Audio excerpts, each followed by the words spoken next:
Shalom Bapak Ibu, Shalom. Selamat tahun baru buat Bapak Ibu yang hadir di sini, maupun juga Bapak Ibu yang tidak sempat hadir, jemaat Tuhan. Dan izinkan saya untuk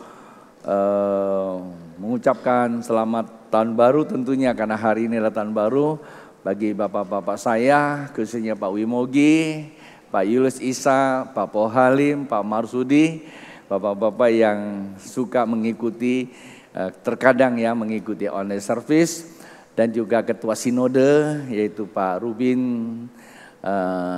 Adi Abraham, dan juga Ketua Sinode dari Gereja Sungai Yordan yaitu adalah Pak Andreas. Tuhan berkati, selamat tahun baru. Dan buat hamba-hamba Tuhan yang ada di Kalimantan Barat, khususnya keluarga besar dari gereja atau dari Sungai Yordan, Gereja Betel Indonesia dan Gereja Sungai Yordan, selamat tahun baru.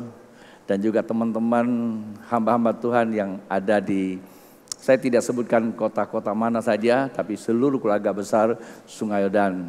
Tuhan berkati, selamat tahun baru. Baik Bapak Ibu, saya tidak akan berlama, tapi sebelum kita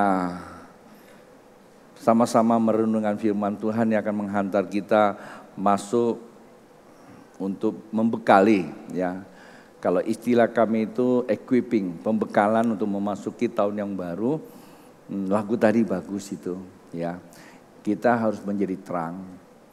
Bagaimana Bapak Ibu kita bisa jadi terang? Tadi nyanyiannya yang diubah oleh Pastor Andi itu bagus sekali, bahwa karena kuasa Tuhanlah. Kuasa Tuhanlah kita bisa jadi terang. Gereja ini bisa jadi terang mulai tahun 2002 itu karena kuasa Tuhan. Kalau Bapak Ibu, kemarin ada satu orang, dia nge-shoot mobil saya KB21, saya nggak ngerti kenapa dia rekam gitu. Entah dia baru kali pertama hadir, atau karena memang dia tertarik dengan KB21 itu. Dan karena dia lihat masuk 21 kok ada mobil KB21 juga ada shoot. Jadi ya itu 21 itu dari masuk 21 sebenarnya. Ya, karena kuasa Tuhan lah kita bersuka cita. Jadi hari ini Bapak Ibu semua berkumpul di sini karena siapa? Karena kuasa Tuhan. Nah, ada begitu banyak orang tahu ada kuasa di dalam Tuhan. Ada begitu banyak orang tahu. Tapi tidak banyak orang mengerti bagaimana mengakses kuasa Tuhan itu. Dan dikirain untuk mengakses kuasa Tuhan itu cukup cuma teriak-teriak. Kalau buat teriak orang karismatik nomor 1, paling pintar. Tetapi apakah seperti itu? Saya tidak mengatakan salah. Ya, saya tidak mengatakan salah teriak. Tetapi pemaknaan kita masuk untuk mendapatkan kuasa itu yang penting. Nah karena itu hari ini sesuai dengan tema kita tahun ini, bukan tema ya. Jadi apa yang Tuhan perlihatkan kepada saya, bahwa hidup Anda dan saya itu harus bercahaya. Karena apa? Karena 6 bulan yang lalu, sebenarnya awal tahun setelah kita masuk di tahun 2022, berjalannya waktu setelah momentum. Di doa 10 hari di sini ada 10 hari kita namanya Heaven Worship Night itu di sini. Tuhan sudah mulai perlihatkan kepada saya tentang bahwa ada masalah dengan kehidupan ini. Masalahnya apa? Masalahnya dalam pengertian saya itu adalah gelap. Maka perlu diterangi. Siapa yang bisa terangi? Yaitu gereja Tuhan. Kalau bicara gereja Tuhan, siapa gereja Tuhan? Berarti Bapak, Ibu, dan saya itu gereja Tuhan. Nah, dari situlah Tuhan mulai mengingatkan kembali kepada saya firman yang datang kepada saya pada tahun 2021 akhir untuk memasuki 2022. Yaitu di dalam kitab Efesus. Semasa perjalanan misi ini belum selesai saya kabarkan. Kemanapun pergi saya selalu bicara tentang ayat ini. Nah, dan hari ini juga ini menjadi landasan buat kita untuk berbicara. Tahun 2023 adalah tahun buat Bapak Ibu kita semua, hidup kita harus bercahaya untuk kehidupan yang membutuhkan Anda. Kehidupan ini butuhkan gereja Tuhan. Kalau bicara kehidupan ini skupnya besar dan membutuhkan gereja Tuhan. Percaya, kita tidak usah ukur seberapa besarnya kita. Tetapi mulailah dari apa yang ada pada kita. Dari diri kita, dari kemampuan kita. Kita nggak usah menghitung-hitung berapa besar, tak usah. Tapi mulai dulu Pak Bu dengan Tuhan, maka engkau lihat pengaruhnya besar. Jadi semalam di dalam pertemuan sini saya berikan beberapa informasi. Saya kaget dengan perayaan Natal tahun ini. Beberapa gereja sahabat-sahabat saya, ya, video-video yang dikirim ke saya melihat dan saya katakan seakan-akan saya sedang berfellowship bersama mereka di gereja kita sendiri. Kenapa? Karena gereja-gereja tersebut yang dulunya nggak seperti itu, sekarang persis seperti gaya kita. Tapi maaf Pak Bu ya, kita tidak sedang mengabarkan gaya. Kita tidak sedang mentransferkan gaya, enggak. Kita sedang mentransferkan nilai-nilai kerajaan Allah itu sendiri. Tapi di dalam nilai kerajaan Allah, setiap orang mempunyai koneksi. Namanya divine koneksi, yaitu hubungan ke sorga. Kalau hubungan ke sorga, udah punya akses ke sorga, sorga punya data-data yang lengkap. Setiap pribadi bisa dapat data itu, bisa diterjemahkan di dalam setiap kehidupannya. Maka siapa saja, tidak ditentukan apakah si pengkhotbah, apakah yang berlabel pendeta atau penatua, lalu bisa punya akses ke sorga. Enggak, semua. Kalau Bapak Ibu sering baca Alkitab, dan ada beberapa peristiwa di dalam Alkitab. Seorang pemimpin yang disebut dalam kepemimpin kasih karunia, ia tidak melihat kemampuan dirinya, tapi dia melihat kemampuan yang Tuhan bekerja dalam dirinya. Oleh sebab itu, setiap kesulitan di dalam kehidupan, dia tidak akan melihat kemampuannya. Karena dia tahu kemampuannya tidak akan mungkin bisa menyelesaikan. Tapi dia akan selalu datang kepada Tuhan. Maka ada nyanyian, mataku tertuju padamu, gelap hatiku kuserahkan padamu. Dan itu Yosafat. Dan tiba-tiba Allah turut bekerja melalui jemaat Tuhan. Mungkin bisa melalui Thomas, mungkin bisa melalui Yonas, mungkin bisa melalui Ivan, mungkin bisa melalui Kevin, mungkin bisa melalui Alex. Nggak harus dia datang ketemu pakai Pastor Gideon, pakai pastor yang lain-lain. Nggak, bisa saja dari situ. Maka ketika orang itu muncul di tengah-tengah kehidupan, gembala, raja dalam hal ini Yosafat mendeklarkannya, meneguhkannya, karena pewahyuan diteguhkannya, maka seluruh rakyat turut serta, kemenangan akan terjadi.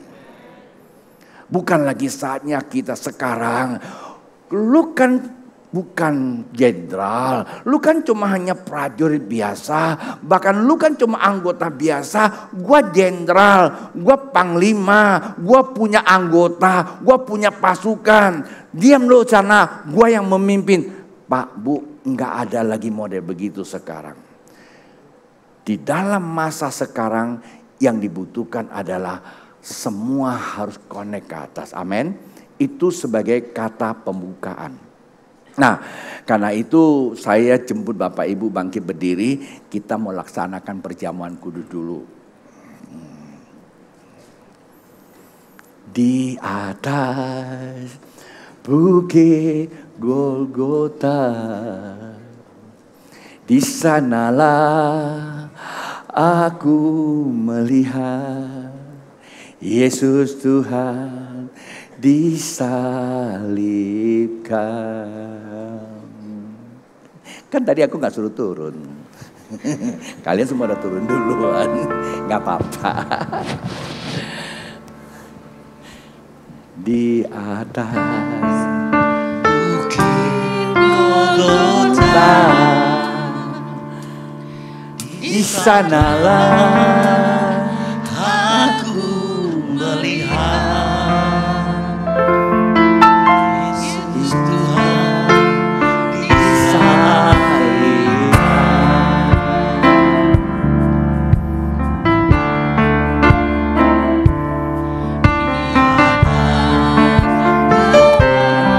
Yang bermain di sanalah suara terdengar Yesus Tuhan dimuliakan.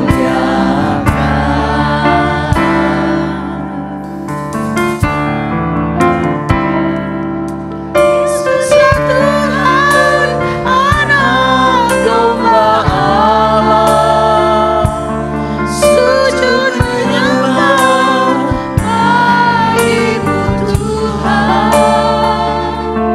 Yesus ya Tuhan, Anak Domba Allah, sujud menyembah bagimu Tuhan.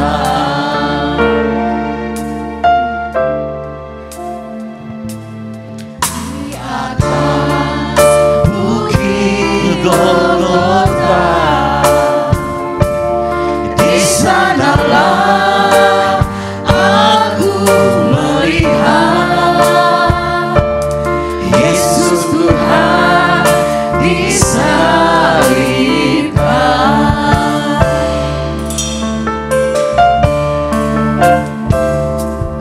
Di atas awan yang bermain, di sanalah suara terdengar Yesus Tuhan dimuliakan.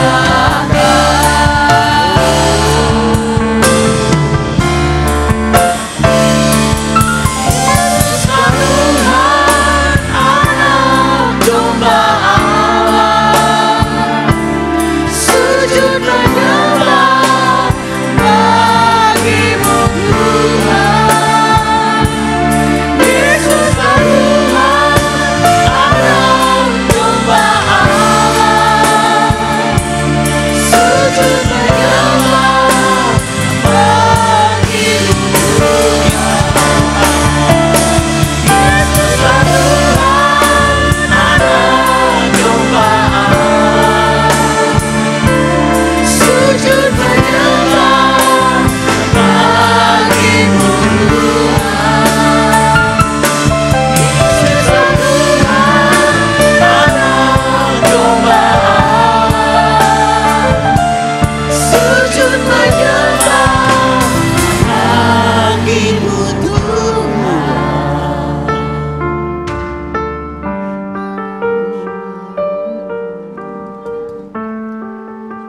Ketika mereka sedang makan, Yesus mengambil roti, mengucap berkat dan memecah-mecahkannya, lalu memberikannya kepada murid-muridnya dan berkata, "Ambillah, makanlah, inilah tubuhku." Mari Bapak Ibu, angkat cawan yang berisikan anggur ini tinggi-tinggi. Cawannya berisikan anggur, Tuhan berkata, "Inilah tubuhku, setiap kali kamu memakannya." Sebagai apa? Peringatan akan aku. Kalau saja minggu lalu kita merayakan Natal, saat waktu kita mengangkat roti, kita setuju akan kematian Yesus. Dia lahir untuk mati dan untuk hidup Anda dan saya, supaya terkonek ke sorga, menerima cahaya hidup yang baru. Bersama saya berkata, Tuhan Yesus, terima kasih. Roti maksud saya ya.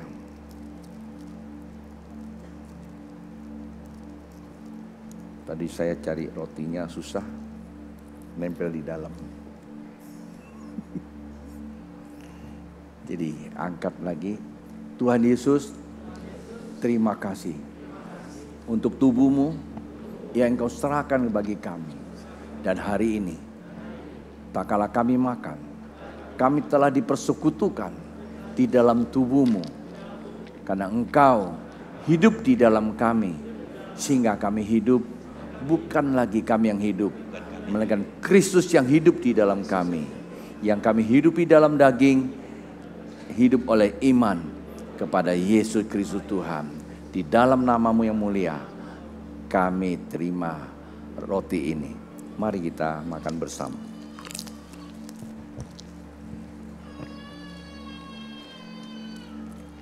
Sesudah itu ia mengirim cawan, mengucap syukur, lalu memberikannya kepada mereka dan berkata, minumlah kamu semua dari cawan ini, sebab ini adalah darahku, darah perjanjian yang ditumpahkan bagi banyak orang untuk pengampunan dosa. Bapak Ibu, cawan yang berisikan anggur, dia katakan inilah darahku, darah perjanjian baru yang menebus Anda dan saya dari dosa, supaya engkau dan saya dikuduskan, dilayakkan dan dibenarkan.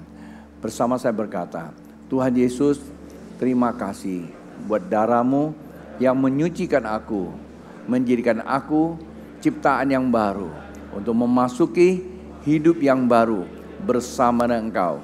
Sekaligus hari ini, tahun 2023, hari pertama, minggu pertama, kami laksanakan perjamuan suci bersama dengan Engkau.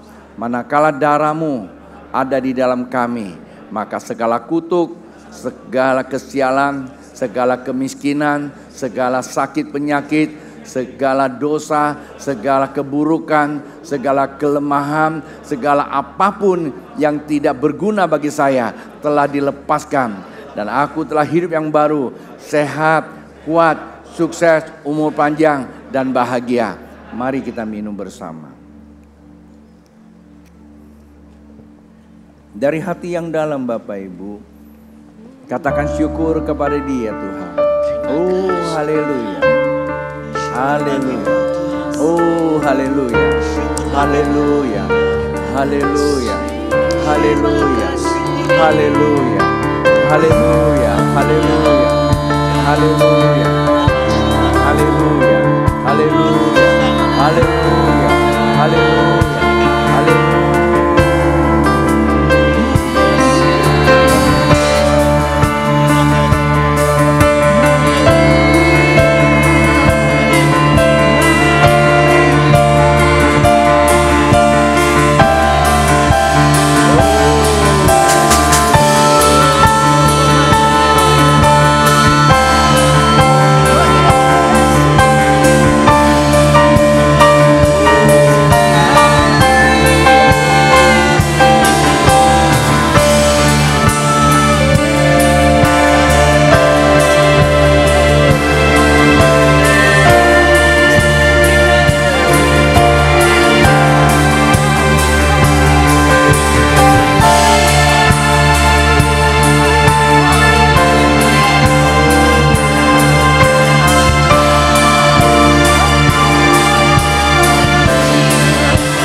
Saatnya kami siap untuk menerima impartasi, perlengkapi kami dengan kebenaran-Mu dalam nama Yesus.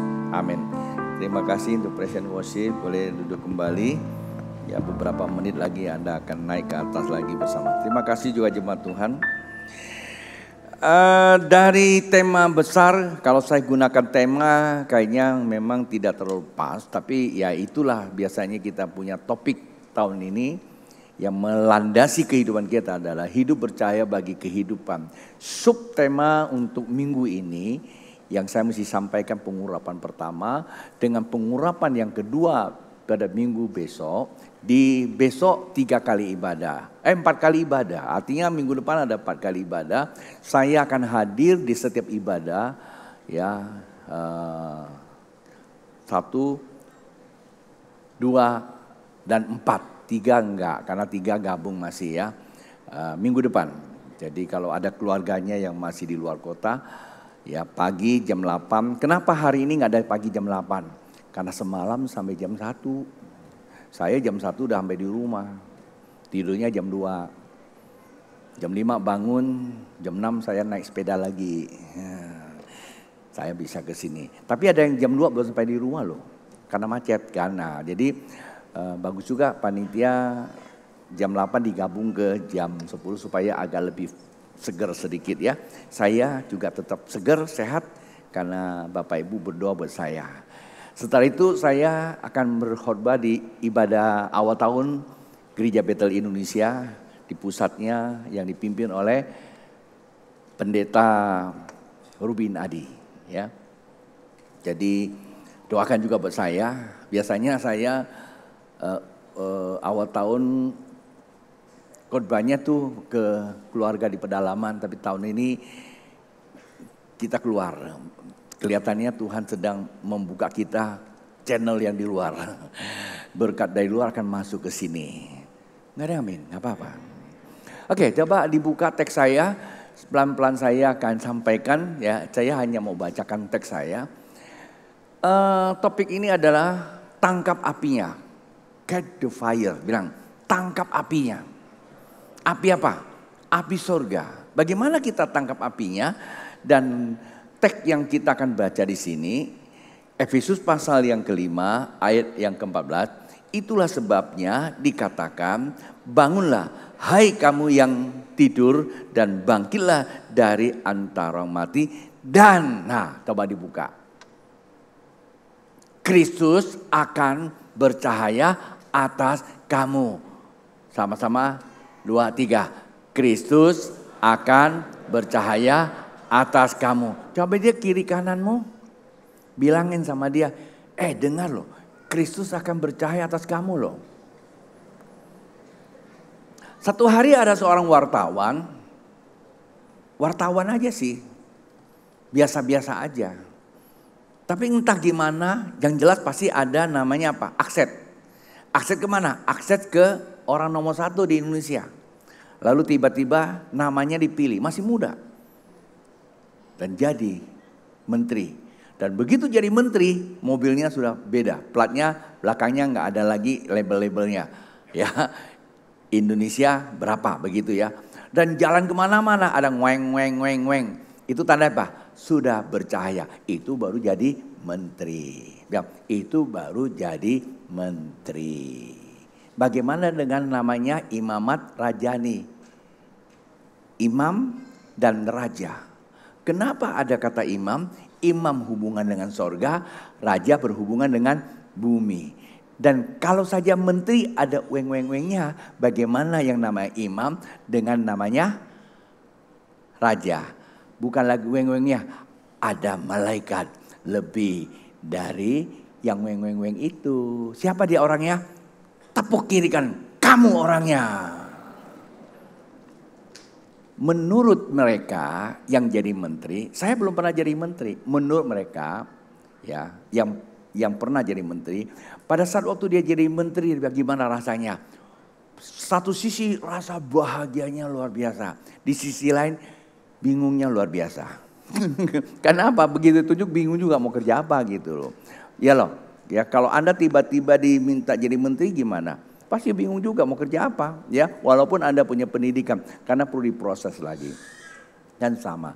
Tapi saya mau kasih tahu sama Anda, kalau jadi imamat rajani, yang pertama apa? Guru, betapa bahagia tempat ini. Itu yang pertama. Yang kedua apa? Enggak kebingungan. Guru, ku bangun 3 kemah di bumi ini. Artinya apa? Terkoneksi ke sorga. kita bisa berkarya di dalam kehidupan. Itulah namanya apa? Jadi terang. Kata terang itu bukan Anda bawa lampu senter-senter gitu. Karya kehidupan. Kemarin ada seorang anggota DPR ke sini. Saya tidak sebut namanya. Yang sungkem di sini. Saya titip pesan. Jalan yang saya minta belum selesai semua tuh. Ya, harusnya sampai ke ujung. Kemarin sepotong, kita kotek-kotek, nyambung lagi, nanti sampai ke depan. Kita berdoa supaya akan datang dia masih kepilih. Habisin sampai ke depan. Kalau perlu rumah saya juga ditinggiin supaya nggak banjir lagi. Jangan tepuk tangan. Ya, nggak apa-apa ya. Maksudnya apa Pak? Dan itulah jadi terang. Buat apa Anda jadi anggota DPR? Buat apa Anda jadi konglomerat? Buat apa Anda punya uang banyak? Taruh di brankas. Salah nggak? Nggak salah. Tapi begitu ada panggilan dari sorga atasmu, mari pulang, istirahat. Itu barang nggak bisa dibawa loh. Betul nggak? Saya cuma mau kasih tahu. Boleh punya uang, boleh. Tapi tanya sama Tuhan. Saya mau terang buat apa? Sekecil apapun yang kita kerjakan Pak Bu, itu sangat bermanfaat. Karena di luar sana semakin hari semakin ke depan akan ada begitu banyak orang hidup dalam kegelapan. Maksudnya apa? Contoh kemarin kita sudah memberikan sembako 200.000 belum pernah juga loh kita beri di gereja ini. Biasanya paling gocap. Tanya aja panitia-panitia bansos. Kali ini keren, no peceng. Ya, sampai bawanya bongkok gitu. No peceng kan beras dan semacam. Dulu paling tinggi-tinggi, Ayub yang suka bikin gitu Ayub. Paling tinggi Goban ya. Paling tinggi itu. Tapi tahun ini kata orang krisis. Tapi anak Tuhan, Kristus tetap diberkati 200.000. Artinya Bapak Ibu sungguh diberkati. Untuk mengakhiri tahun kita bisa buat bansos. Cuman belum banyak. Setelah sudah dikasih tercatat masih ada 60 lebih yang belum dapat. Lalu gimana? Bisa nggak? Sebenarnya saya mau kasih tahu sama panitia. Udahlah kita beli lagi kasih. Panitia ambil kebijakan. Jangan dulu. Nah kita mau buka kembali lagi nanti. Kalau kita mau jadi terang, mari sama-sama dong. Ya, 1-2 kupon beli, jadi terang. Kalau jadi terang, memang ada yang harus kita kurangi. Ya, kalau 200.000 satu kupon kita mau berikan itu, pasti ada yang kita kurangin. Mungkin kurangi makan di luar, mungkin kurangin jalan-jalan. Tapi saya senang. Tahun ini nggak banyak yang pergi jalan-jalan. Salah nggak salah. Mahal, ya tiket lagi mahal juga. Saya aja kemarin ini mau pergi 1,5 juta. Itu tiket biasanya cuma 800. Tapi karena ada tugas negara, saya mesti jalan. Nggak apa-apa, mahal juga. Ya, semua sama pesawatnya, harga segitu. Tapi kadang-kadang kalau kita pikir mau jalan-jalan kita berani bayar mahal ya. Mari, saya tidak mengatakan itu salah. Tapi mari, jadi terang mau jadi terang gak? Terang kita bohong. Aku mau jadi terang. Terang apa? Malaikat aja dengarinnya aja mabok. Benar gak? Malaikat aja mabok. Gitu loh. Ini orang jadi terang-terang mana terangnya. Hatinya masih gelap istilahnya. Oke ya. Nah kalau Bapak Ibu mau jadi terang. Masih ingat gak khotbah saya 2 minggu lalu. Menghantar kita mengakhiri 2022. Ya. Besarnya kasih karunia Allah. Oke ya. Kata besarnya kasih karunia Allah, saya coba membuka 3 elemen dalam kehidupan ini realita. Tuhan, manusia, dan kehidupan. Ada begitu banyak orang tahu Tuhan, tapi tidak kenal Tuhan secara pribadi.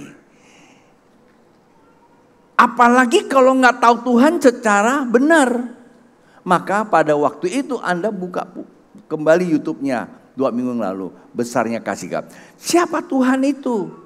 Tuhan yang kita sembah hari ini, Tuhan yang kita panggil dalam nama Yesus, dia itu adalah Allah.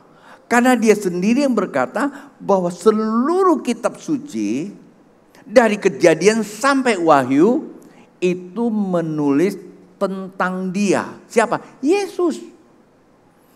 Itulah Tuhan yang kita sembah. Dan Alkitab bilang begini, kalau perbuatan Tuhan itu mau dicatat, dunia ini gak muat. Artinya seluruh isi dunia ini aja gak muat cerita tentang Tuhan Yesus Kristus yang Anda dan saya sembah. Besar enggak? Besar. Ketuhanan Anda dan saya itu merupakan ketuhanan yang absolut, mutlak. Dan dia akan mengatasi dari satu masalah ke masalah lain. Enggak ada batas waktu, Pak Bu. Itu yang kata Tuhan. Nah, karena Tuhan itu akan hidup di dalam hidup orang percaya. Maka disebut apa? Hidup, coba dibuka. Bercahaya. Tuhan yang luar biasa itu akan hidup di dalam kehidupan manusia. Karena manusia ini punya tujuan dalam kehidupan ini. Saya mau tanya Pak Bu, tujuan Anda di dalam hidup ini mau jadi apa? Bagaimana tujuan hidupmu? Di pertanyaan saya, oh saya tujuan hidup mau jadi konglomerat. Terlalu kecil Pak Bu. Oh saya tujuan hidup mau jadi orang yang sukses. Terlalu kecil. Maka kembali lagi ke platform gereja kita yang diajarkan Tuhan buat kita, ada 4 bingkai ya. Ada 4 sisi. Yang pertama apa? Panggilan hidup. Apa itu panggilan hidup? Panggilan hidup Anda dan saya tuh ya, supaya kita bercahaya. Artinya apa? Serupa dengan dia. Tadi kan ada nyanyian tuh. Dia itu cahaya. Coba kasih tahu samping kiri kananmu. Kamu itu serupa dengan Tuhan loh.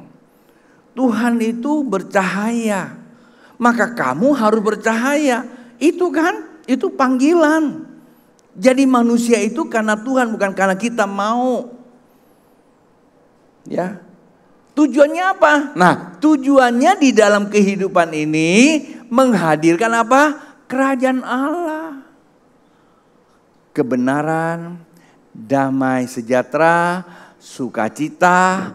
Oleh apa? Oleh Roh Kudus. Dan baru ada kuasa, baru ada kelimpahan. Orang akan ikut kamu bukan karena kamu pengusaha, tapi kamu adalah anak Allah. Percayalah Pak Bu, soal usaha itu kecil buat Tuhan. Soal kaya itu kecil buat Tuhan. Ya, kamu boleh simpan uang kamu di brankas, terus terang aja di mata Tuhan itu kecil. Benar, coba kita hitung secara cara fisika aja lah. Ya. Bumi ini kalau disanding dengan matahari saja kita sudah jadi apa? Paling jadi setitik. Belum lagi disanding dengan apa? Galaksi. Ya, tinggal debu. Kalau disanding dengan surga, nggak kelihatan tuh. Apalagi kita manusianya di tengah bumi. Setelah apa? Debu. Tapi walaupun debu, kalau ada Tuhan di sana, dia bercahaya. Tuh, Asang dulu tuh, kerjanya apa itu?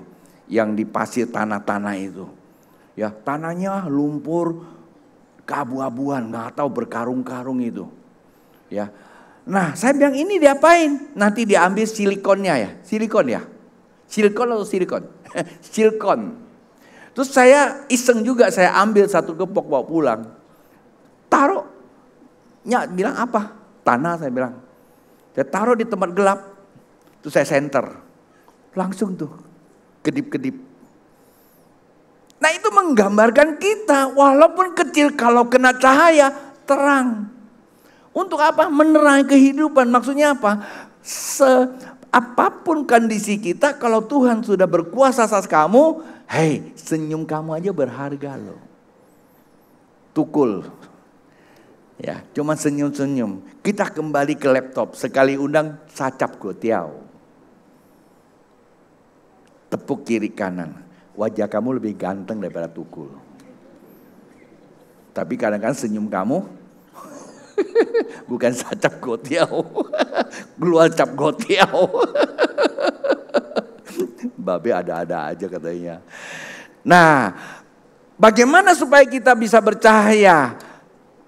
Ya, hidup kita supaya bercahaya di dalam kehidupan. Itu ada pesannya. Nah, pesannya itu coba kita lihat. Ya, pesannya ada 2 ayat itu. Ya, dibuka deh. Pertama berapa? Bangun. Nah, yang kedua apa? Ya, apa isi yang bangun? Rohnya dibangun. Kenapa rohnya bangun?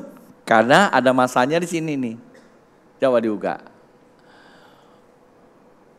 Ya, bangkit. Apa yang dibangkit? Kebangkitan jiwa atau imannya. Kenapa rohnya tidur? Masalahnya cuma satu. Ya, imannya. Kenapa? Jiwanya mati. Ya. Kenapa mati?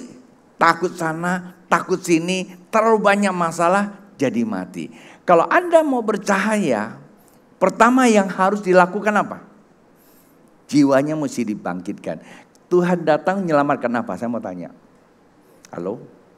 Yesus datang untuk menyelamatkan apa? Jiwa yang terhilang, bukan roh yang terhilang. Roh gak pernah hilang. Ya, jiwa yang terhilang. Kalau terhilang berarti apa? Kok bisa bilang terhilang? Dan ada sebuah demonstrasi yang disebut apa? Proto-evangelion. Tahu ya arti kata proto-evangelion? Orang sekolah kita mengerti. Artinya apa? Penginjilan pertama di Alkitab. Di Kejadian pasal 3. Ya, kalau Anda lihat. Di situ lengkap. Tapi ada satu kalimat, ya, penginjilan pertama kepada manusia. Adam, Adam, di manakah engkau? Saya mau tanya, Tuhan lihat Adam enggak? Lihat. Terus yang dicari apanya? Yang dicari apanya? Jiwanya. Karena sudah mati. Maka cara untuk membangkitkan jiwa tidak ada kata lain. Ya. Bahwa nanti akan ada seorang manusia yang mati untuk mengembalikan. Nah, kalau kita bicara jiwa berarti ekuivalennya apa? Ini berjalan lurus nih. Ekuivalennya apa? Iman. Karena iman adanya di jiwa, bukan di roh. Ya. Pada saat waktu kamu beriman, kata iman apa? Iman itu cuma 2 elemen. Perhatikan, ya. Yang pertama percaya. Percaya dari hati yang dalam. Langsung terkonek ke sorga. Kata percaya berarti berhubungan apa? Berhubungan dengan roh kamu. Terkonek ke sorga. Roh kita. Roh manusia itu diibaratkan apa? Pelitanya Tuhan. Kalau Anda baca di dalam Amsal pasal 20 ayat 27. Pelitanya Tuhan.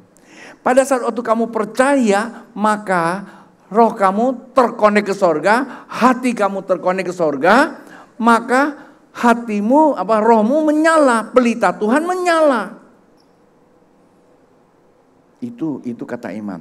Yang kedua apa? Taat. Taat itu bicara apa? Taat itu bicara tindakan kehidupan kita. Kalau kita sudah nyambung ke atas, seharusnya otak kita nggak lagi terpikir akan apa yang kita punya. Yang kita terpikir adalah apa yang surga punya. Kita nggak bisa lihat lagi ada perbedaan. Yang kita lihat cuma apa? Begitu luar biasanya.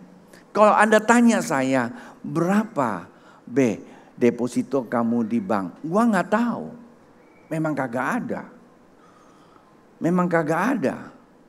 Realitanya begitu. Tapi kalau kamu tanya, kok Babe tenang aja? Oh, saya lihat Deposito saya tak terhitung, tak terkonek ke sorga.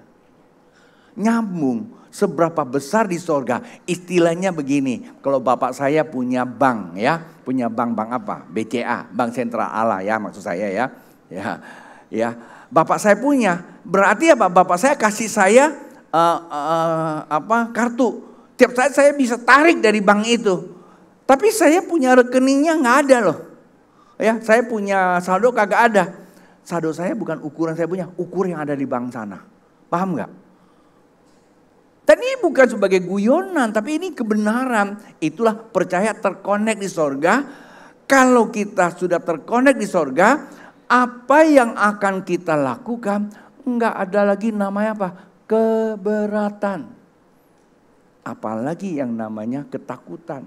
Roh Tuhan tidak menimbulkan ketakutan. Kehidupan masa depan ditentukan dengan apa? Pikiran kita. Kalau kita mengatakan tahun depan susah, ya susah. Nah, bagaimana kita supaya bisa mengalami namanya api sorga itu menyalakan roh kita? Ada 2 ayat supaya saya menutup khotbah saya. Yang pertama kejadian lagi. Kisah para Rasul pertama ayat yang ke-8. Kisah pertama ayat ke-8 berkata seperti ini. Nah, saya mesti baca dari sini nih. Kisah pertama ayat 8, tetapi kamu akan menerima kuasa menjadi terang, menjadi terangmu. Karena apa? Kuasamu. Karena kuasa Allah kita semua terang. Karena kuasa Allah saya menjadi terang. Pertanyaannya gimana saya terima kuasa Allah?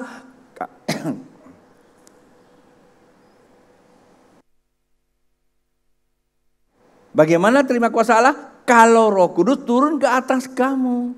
Tetapi bagaimana kamu terima kuasa Allah? Kalau Roh Kudus turun atas kamu. Bagaimana tandanya Roh Kudus turun atas kamu? Kamu akan menjadi saksiku. Saksi apa? Bukan ngomong, tapi kerjakan. Jadi kita terlalu banyak ngomong tapi gak banyak kerja. Maka kita bukan jadi saksi. Ya, minggu depan punya tema itu. Bukan jadi bijak tapi jadi bodoh. Banyak kita ngomong, apa kita bisa ngomong. Kenapa saya bilang bodoh? Pertama, mengindikasikan kita bodoh. Kedua, apa yang kita ngomong itu membentuk sebuah pagar kehidupan. Pagar apa?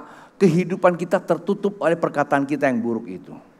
Maka Ayub bilang, aku cabut perkataanku supaya aku bisa jalan. Terlalu banyak kita ngomong. Terlalu banyak kita ukur ke depan. Kita tidak tahu 1 jam ke depan apa yang akan terjadi. Tapi kita mulai mendiskreditkannya. Udahlah, jangan terlalu banyak pusing kita. Kita sudah mulai bilang pusing, melihat masa depan. Begitu besok kamu maju ke depan, pasti kamu pusing.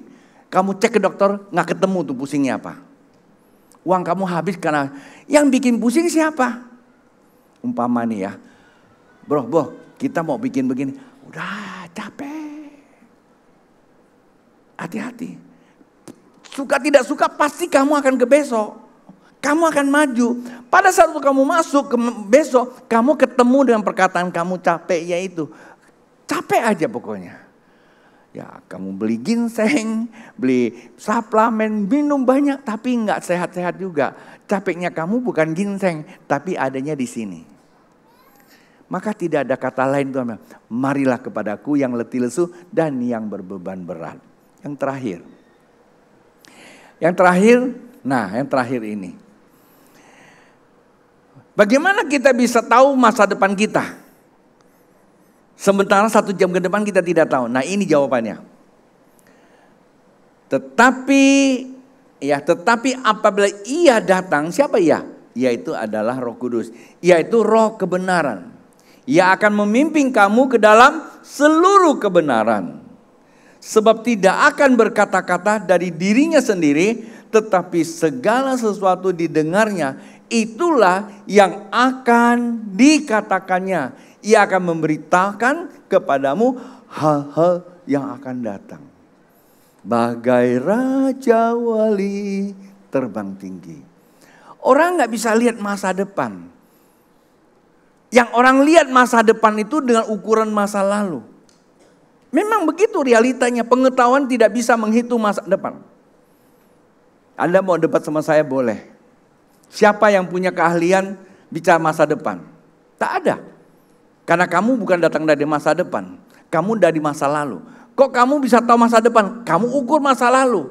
Dengar, saya katakan itu bodoh. Kamu mendiskreditkan hari esok.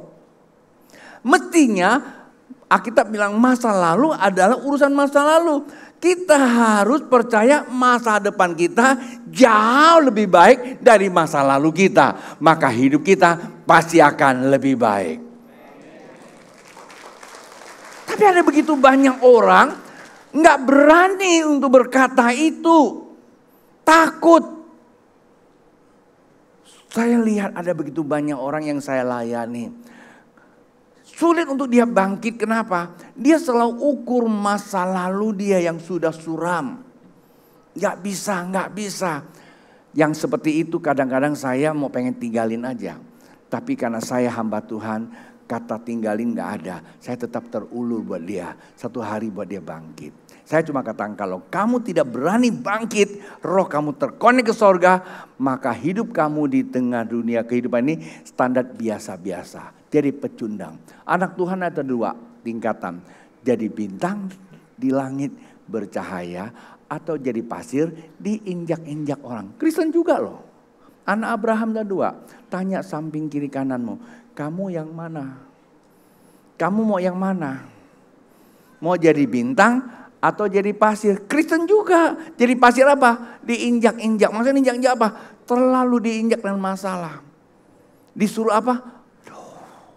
Nah, itu kan dia injak tuh. Bro, ikut ini ya. Aduh. Bro, begini ya. Aduh. Nah, itu keinjak semua. Ya. Ya kan? Bro, kita mau lakukan begini nih buat Tuhan. Aduh. Hati kita keinjak. Coba bilang sama samping kiri kanan. Kayak si pengkhotbah lagi ngomong kita tuh. Ya.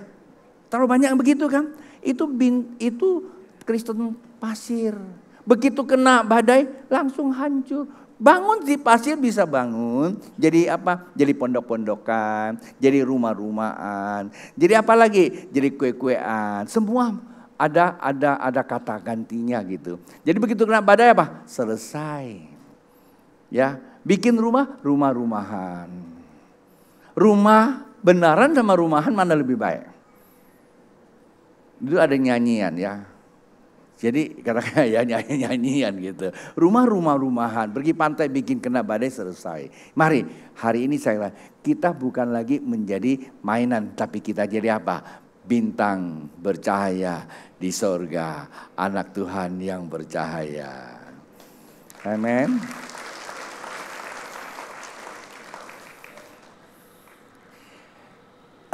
Ini awal tahun. Jadi message ini Tuhan berikan kepada saya tahun 2002. Saya suka bertanya sama Tuhan, Tuhan apakah ini menjadi sebuah monumen? Enggak, ini ritual. Ritual. Kata ritual ini begini. Tidak melanggar Alkitab. Tapi banyak yang ngikut. Urapan awal tahun. Ibadah awal tahun sekaligus diurapi minyak. Saya dikasih minyak, tapi saya ada bawa satu minyak juga. Karena saya kemarin dikasih minyak dari Israel. Saya coba cium dulu minyaknya, minyak apa nih. Tapi bukan minyaknya ya. Minyak ini biar tidak membuat. Tapi yang ini juga bagus ini, minyak zaitun. Ya, minyak zaitun. Tapi kayaknya lebih enak yang ini deh. Sama-sama bagus, tapi bukan minyaknya. Ya, saya bacakan satu ayat buat kita lakukan. Bapak Ibu, boleh bangkit berdiri. Caranya gimana nanti saya urapi? Cara saya mengurapinya, nanti Bapak Ibu akan diminta ke depan. Satu Samuel pasal yang ke-16 ayat yang ke-13. 1 Samuel pasal 16 ayat 13 begini. Samuel mengambil tabung tanduk yang berisi minyak itu dan mengurapi Daud di tengah-tengah saudara-saudaranya. Sejak saat itu dan seterusnya, apa kata kitab? Berkuasalah roh Tuhan atas Daud. Lalu berangkatlah Samuel menuju ke Rama melakukan aktivitas. Jadi bukan minyak ini yang buat Anda penuh Roh Kudus. Minyak ini hanya simbol. Ini otoritas. Minyak yang saya pegang itu hanya menandakan, ya, menandakan apa? Kesediaan Anda. Kesediaan, kerendahan hati Anda. Kepada siapa? Kepada yang membawa mandat. Yang membawa mandat apa? Dalam gereja itu ada gembala. Dalam rumah itu ada suami, ada ayah. Dan dia punya mandat. Kalau papa di rumah itu namanya mandat kelahiran. Tapi kalau di gereja mandat kepercayaan. Anda semua percaya di sini. Nah, impartasi bukan karena dengar. Impartasi bukan karena kamu baca. Dari jauh bisa enggak? Kamu hanya bisa mengerti apa yang saya ngomong kalau dari jauh via online. Bisa. Tapi kamu tidak akan bisa terima impartasi dari hati saya secara langsung. Karena saya tidak tumpang tangan atau melalui minyak. Dan itu pentingnya. Anda lihat Daud waktu dia siramkan minyak. Artinya apa? 2 orang di bumi ini ikat perjanjian. Surga terikat. Lalu 2 orang sepakat minta. Kata minta rela melepaskan haknya. Allah akan kabulkan. Jadi itu penting sekali. Maka waktu saya akan olesin Anda minyak. Apa yang terjadi kata kitab? Maka roh Allah akan berkuasa atas kamu. Sebenarnya khotbah saya akan datang. Ketika roh Allah berkuasa atas kamu. Kita bilang kita akan berubah menjadi manusia lain. Manusia yang bercahaya. Apa saja yang dikerjakan oleh tangan kita. Dan dia akan berhasil. Siapa yang bikin berhasil? Tuhan Yesus yang berhasil. Seberapa Bapak Ibu akan siap diurapi minyak dan dipenuhi Roh Kudus? Seberapa? Nah, buat Bapak Ibu yang siap boleh maju ke depan sini. Jadi kalau saya bilang semua, ya, tapi jangan dipenuh terlalu penuh. Baris-baris 1, 2, 3. Nanti saya akan ke bawah, satu persatu saya akan olesi minyak.